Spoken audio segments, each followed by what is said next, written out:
Welcome to Building While Flying, a Sasha Group podcast where we interview business leaders about how they tackle challenges, stay resilient, and navigate ever-changing skies. Thanks for joining us for this week's edition of the Building While Flying podcast. My name is Joe Quattrone, and today we have some special guests. We have 4D's alumni members, restaurateurs, Jelani and Danielle Jackson, owners of Richie's Chicken and Soul. Jelani and Danielle, say hi to everybody. Hey, everyone. All right, awesome. Can you guys give me a quick little overview of Richie's Chicken and Soul and what your role in the restaurant is? Mm-hmm. So Richie's Chicken and Soul is what we call a daughter brand. So my wife's father, back in 1986, founded the original Richie's Chicken. And that concept was fast food in nature, really based on amazing fried chicken, sides, and just an amazing environment, but more of a fast food experience. My wife and I jumped into the family business around 7 years ago in 2015, really to understand the ropes of what it means to own a restaurant. And always tell people it took us, 5 years to really understand what we didn't know and in terms of how to run a restaurant and build a culture. And then after those 5 years, we said, what does the Richie's of the future look like? Richie's 2.0. And what we came up with was Richie's Chicken and Soul, which is a concept that's really focused a lot more on the experience and not just the food. And so that comes in with how customers interact with the building, the design, the flow of the customer through it, how our team interacts with customers, our social media presence. It was a holistic look of how we can bring hospitality to the brand, both in a physical and a digital format. Nice. And you said something that kind of strikes a chord with, I think, our audience members in calling it a family business. A lot of people don't realize this because everybody talks about venture capitalist-backed startups and stuff like that being like one of the key economic drivers, but it's actually a really small segment of the small business society. A far larger audience out there is the small business community that relates to the family business. And it's such a big, prevalent part of what we do at the Sasha Group, but also here at Building While Flying. What made you guys want to get into the family business? What was the driving force in kind of signing up to do this? Because I know it's not for the faint of heart. So I knew I always would be in the family business. My first job was at the age of 5, filling up hot sauce cups. By the age of 8, I was running the cash register. I'm an only child, so I knew, it was going to get passed down to me. I was going to probably go into the family business. But in 2015, when we got into the family business, it was just kind of like God led us there. It was just the right timing. And my husband had just lost his job. And we were like, you know what? We're tired of working for people. That's what he said. He's like, I'm tired of working for people. I was a stay-at-home mom at that time. And he was like, we should jump into the business now. And then we just jumped into the business and went from there. Right. You guys actually enacted a little bit of, I would say you're early adopters on a trend that really has kind of swept the nation during the pandemic, leaving corporate USA and doing your own thing in a small business environment. Jelani, you don't have a restaurant background, do you? Tell us a little bit more about what your background is. So my background's a little bit, it was a convoluted or a kind of, a circuitous route to this point. So in college, I was actually pre-med and was on the track to become a physician, but my major was actually music and Spanish, and was just a way to major in what I was interested in, but still have a career. Toward the end of my college career, I decided I didn't want to do any of those, and I actually wanted to jump into business. But I didn't have a lot of experience, so I started working at a bank here locally in Cincinnati called Fifth Third Bank, but always with aspirations of being in business, investing, or starting my own thing. And I was able to navigate that initial role as a credit analyst into a private equity associate, and then as an equity research analyst. And I did all that banking and finance for about a decade, and actually enjoyed the actual work, but not so much the corporate stuffy nature that comes along with anytime you're in corporate America or banking and finance. They tend to be, more straight and narrow, stuffier fields. And so as I was analyzing these companies for other people and that sort of thing, just had in the back of my head, I always looked at my father-in-law's business and this business has some great bones to it. Mm-hmm. The infrastructure is not totally there. The systems aren't totally there. The marketing is not totally there, but the food is amazing and it has a great local following. And I said, if we ever did something, we should do something with this. But the funny thing was, coming from a corporate background, things always seem easier. You can point out all the issues, but the details are all in the execution. It's all in the execution, and executing is much, much harder than you think, because with a company, it depends on you building a team and having leadership and getting people all roll in the same direction. And that was the missing element that, as a research analyst, you don't always realize. You're like, why doesn't the company just do this, this, and this, And then once you are running a company, you realize, oh, there's teams and culture and building that and systems. And so that was a really interesting transition and learning for me personally. While my wife had a lot of experience running teams and being a store manager, so she saw a lot of the pitfalls that I eventually fell into. So it was interesting. Now, Danielle, I know you've been outside of Cincinnati. I saw you up in New York, and you grew up in the restaurant yourself, in the Richie's environment. What does Richie's have that you think is scalable? Do you see this franchise or this daughter company concept, or even just Richie's as a whole, expanding beyond the borders of Cincinnati and Ohio and becoming a little bit more broadly known across the country? What do you guys have that's so special that you think the rest of the country might want to pick up on? So, of course, it's our food, but it's also how we treat our team.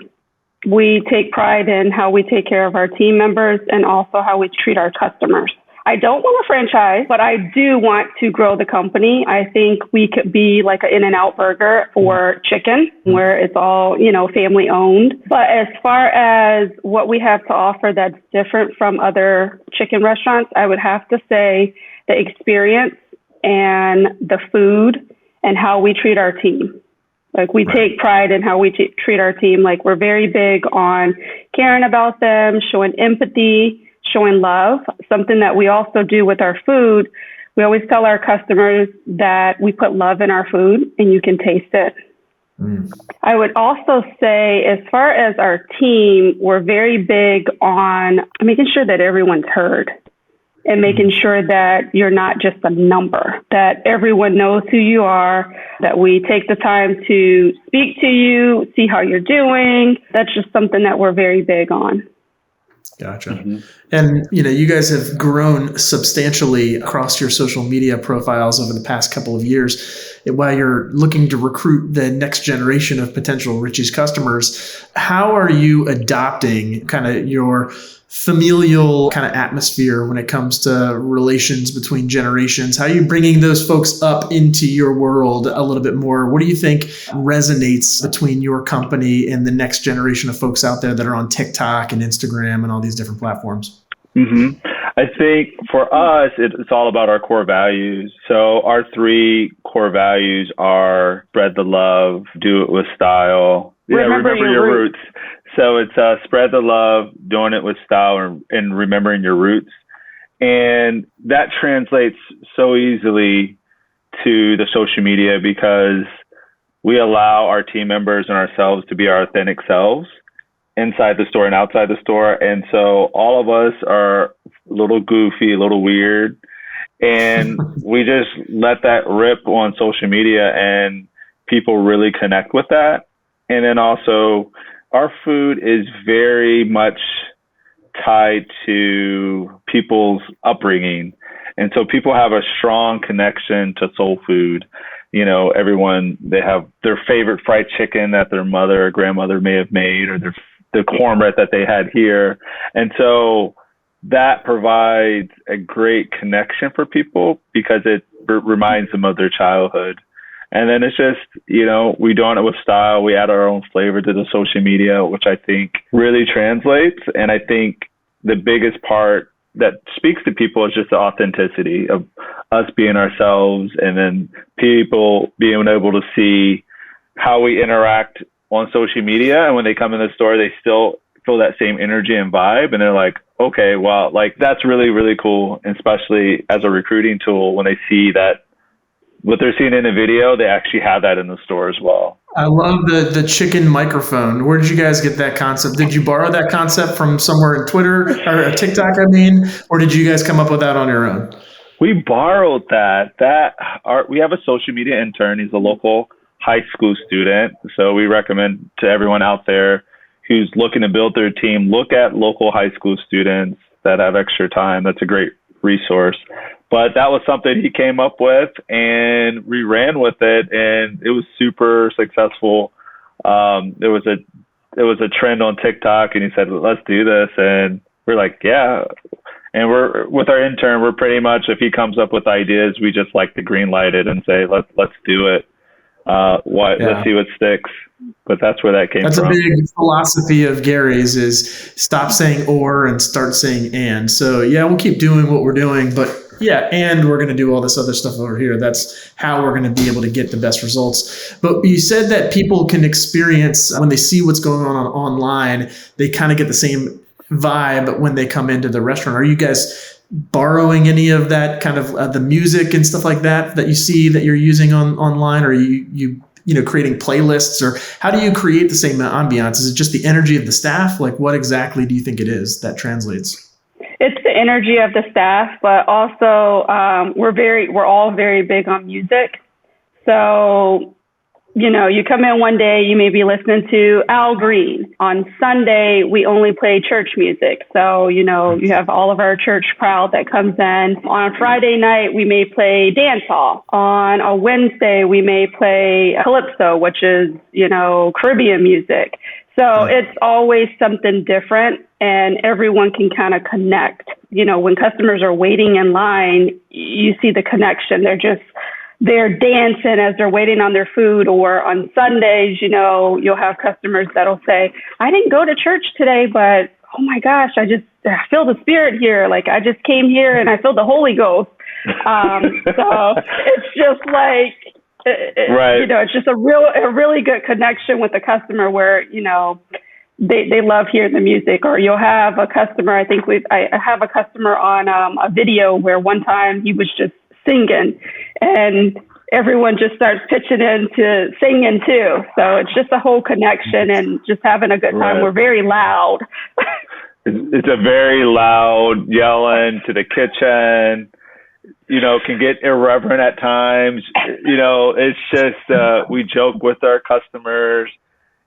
Some people like it, some people, but it's a very, like, if you were at a cookout sort of thing. And it's like, that's what we tell people, where you maybe your first time at the cookout, but everyone's welcoming you in, showing you the food. And it's every person that comes in, we're greeting them. It's a one-on-one connection.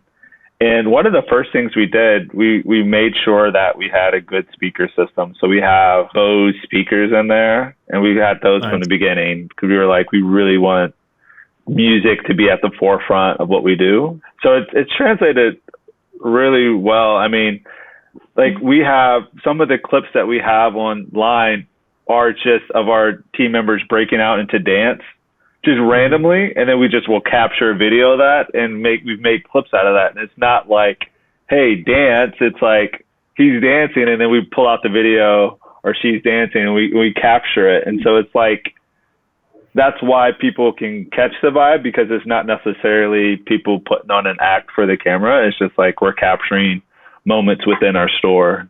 So it's kind of cool. I liked what you said about, being able to almost like teleport people into like memories that they have of when they were younger or whatever because of what you're cooking.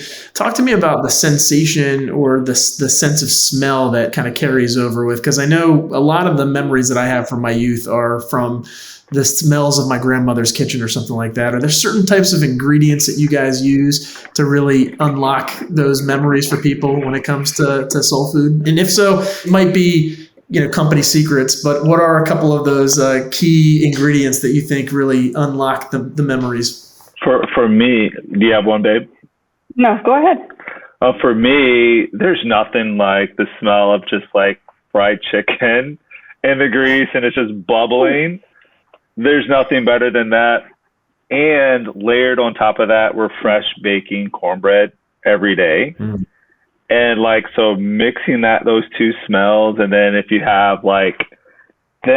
get the big pot of greens cooking on the stove. And so you've got like the garlic and the onion, and we add a little vinegar. That's, our family, my wife's family, we like to add that little tang into our greens. And so when that hits, kind of get all that smells mixing together. Those are. I know what you mean.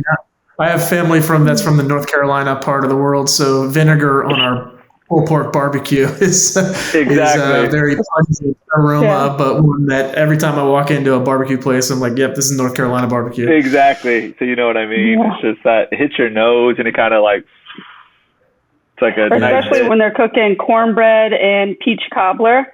Oh and my gosh. Candied yams, you get that cinnamon, that nutmeg, and like the peach. Oh my gosh, it just smells so good. So speaking of all that, I mean, you're making me hungry first and foremost, but it is November and there is a holiday coming up around the bend that has food at the center point of it. What's going to be on the Jackson table this Thanksgiving? So, it's actually so funny because my family's Caribbean. So literally for Thanksgiving, it's all Caribbean food. There's not really much American food at all. There's no fried chicken. There's no cornbread. Everything we're Italian, so we had a very similar thing. There was usually Italian food on our table at Thanksgiving. And I actually despise turkey. I love ham. So if I'm going to do something that's somewhat relative, we usually go out and get a honey. It's so funny. Yeah, it's actually interesting because like my father actually does not eat chicken. Okay, there you go. So we'll probably have chicken empire. So we'll probably have we'll have macaroni pie that they make. We'll have some curry goat. We'll have some curry chicken. We will have some turkey that they normally cut up, or we'll have some 5-spice chicken, which is like Chinese. That's the main thing. Not really any American food. Oh, wow. Okay. Nice. So real quick before we wrap up here, the restaurant business, much maligned during COVID. It was a very hard thing to keep afloat for a lot of small businesses out there. But, fortunately, your business and a lot of others made it through. What do you think over the next handful of years, now that we've learned some lessons from those years, what do you think restaurants are going to have to do in the future to stay relevant, stay top of mind, and keep people coming in good times and in bad? I would have to say focusing on how you treat your team and also focusing on how you treat your customers, going above and beyond to take care of them. Right. I second that. I think the biggest pivot we'd had during the pandemic was early on, we had rising food costs and we had a lot of demand. So revenue was high, but our margins were shrinking and it was really hard to staff. We couldn't find enough people. And we made the decision, we came together and said, we need to change our model from a customer first model to a team first model, and making sure that our team is taken care of, that financially and emotionally. And it was something that we had done in the past, but this is something we were like, this is going to be not one of the priorities, but the priority. And we made that change and significantly raised everyone's pay rate to the point where for a month to 2 months, we were actually in the red. In the red. but it was the right move to make. But after we did that, we noticed our revenues went even higher. We were able to fully staff. And the reason the revenue went higher is because our team felt heard, they felt protected, and so they worked harder. We were able to fully staff, and competitors had to shorten their hours or cut days because they weren't able to staff appropriately, and they weren't able to maintain an excellent level of customer service and all of that. So while other companies were having a lot of customer service issues, staffing issues, we paid more, which hurt in the short term, but it helped us a lot. So I think that's one of the big shifts that I see in the restaurant industry.